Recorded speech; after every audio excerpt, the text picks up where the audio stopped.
रौनकपुर नाम के एक शहर में राजा रौनक सिंह का राज हुआ करता था। वो हमेशा अपनी प्रजा के हित में कार्य किया करते थे। वहां की प्रजा बहुत खुश रहती थी। एक दिन गिद्ध आकाश में भूतिया पेड़ के बीज लेकर उड़ रहा था। जैसे ही गिद्ध रौनकपुर पहुंचा तो उसके मुंह से एकदम बीज रौनकपुर के बीचों बीच गिर गया। बीज भूतिया था, इसलिए अगले ही दिन वो पौधा बन गया। वहां के स्थानीय निवासियों ने जब पौधे को देखा तो हैरान रह गए, क्योंकि पौधे का रंग काला था। बाद में लोगों ने आपस में चर्चा की और यह समझा कि खेत में उगने वाला कोई घास पात या वनस्पति होगी। दूसरे दिन वो पौधा काफी बड़ा हो गया। लोगों को और ज्यादा दुविधा हुई कि एक ही दिन में ये पौधा इतना बड़ा कैसे हो गया।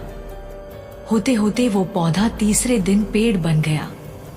समय बिता और लोग भी तेजी से बढ़ने वाले पौधे के बारे में सोच सोच कर परेशान हो रहे थे। वो इस मामले को राजा के पास लेकर गए। ऐसे जादुई पौधे का पता चलते ही राजा तुरंत उस जगह पर पहुंच गए। राजा को जैसे ही पता चला कि एक काले रंग का पौधा 3 दिन में पेड़ बना है, तो वो भी उस पेड़ को हैरानी से देखने लगे। राजा उस पेड़ के पास चौथे दिन पहुंचे थे और तब तक पेड़ और बड़ा हो चुका था।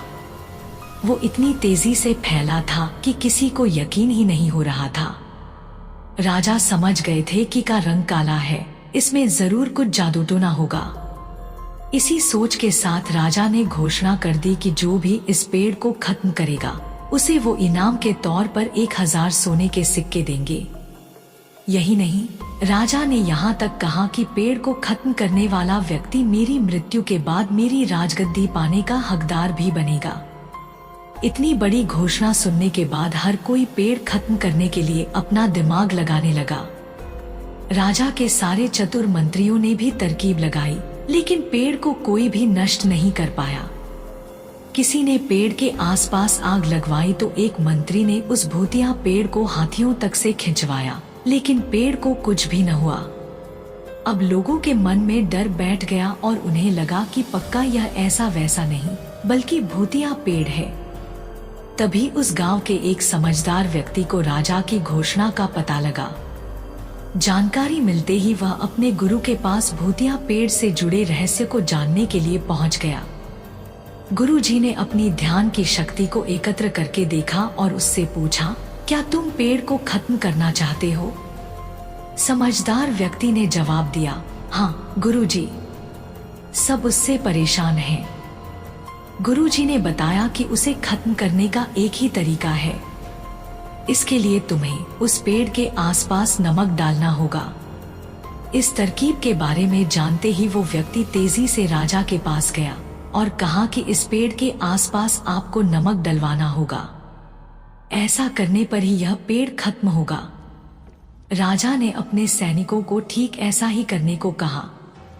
सैनिकों ने मिलकर पेड़ के चारों ओर खूब सारा नमक डाल दिया। नमक डालने के एक दिन बाद ही पेड़ का आकार कुछ कम हुआ। होते होते 5वें दिन तक पेड़ एकदम छोटा हो गया।